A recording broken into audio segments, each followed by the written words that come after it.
राजा की दावत, एक प्रेरक कहानी। एक राजा ने अपने राज्य के सभी ब्राह्मण, सभी साधु महात्माओं को भोजन के लिए बुलाया। वो राजा बहुत धर्मात्मा था, लेकिन जहां पर भोजन बन रहा था वहां आसमान में एक चील गुजर रहा था। उस चील के पंजे में एक सर्प था, जो उसके पंजों से छूटकर उस बनते हुए भोजन में आकर गिरा, जिसके कारण वो भोजन विषैला हो गया। उसमें जहर आ गया और उस भोजन को खाने से कई लोग मर गए। जब राजा के यहाँ भोजन खाकर बहुत से लोग मरने लगे तो सारे शहर में उस राजा की निंदा होने लगी। सब उस राजा को गालियां देने लगे, उसकी बुराई करने लगे। राज्य के सभी लोग कहने लगे, ये कैसा राजा है, अपने घर ब्राह्मणों को, महात्माओं को बुलाकर उनकी हत्या कर दी। बड़ा अधर्मी राजा है। वो राजा भी मन ही मन बहुत रोने लगा। वो मन ही मन कहने लगा, ये क्या अनर्थ हो गया। मैं तो महात्माओं को खुश करना चाहता था और बदले में मुझसे इतना बड़ा पाप हो गया।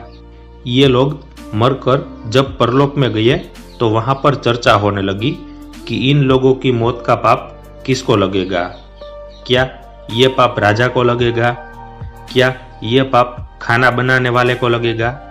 क्या ये पाप चील को लगेगा या सर्प को लगेगा? किसका दोष है ये? तो वहां पर बैठे किसी विद्वान ने कहा, ये पाप राजा को नहीं लग सकता, क्योंकि राजा को पता ही नहीं था कि भोजन में विष मिला हुआ है। और ये पाप खाना बनाने वाले को भी नहीं लग सकता, क्योंकि उन्हें भी इस बात का ज्ञान नहीं था।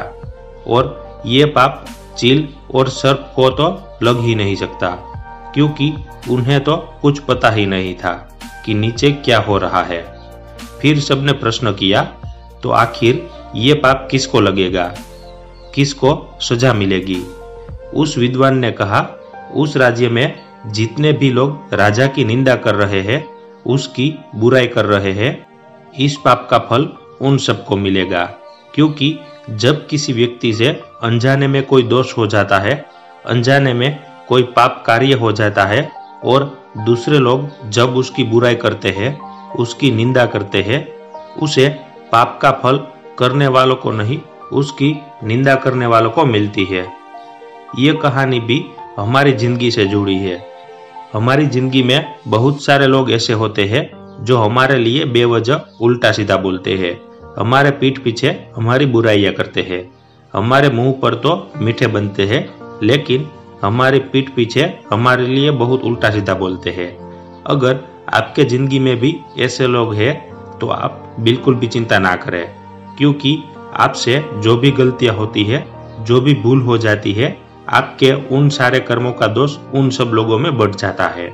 किसी ने सच ही कहा है, जो हमारी निंदा करता है, जो हमारी बुराई करता है, उसको बिल्कुल हमारे घर के पास होना चाहिए, क्योंकि वो हमें हमारे हर दोष से मुक्ति कर देता है।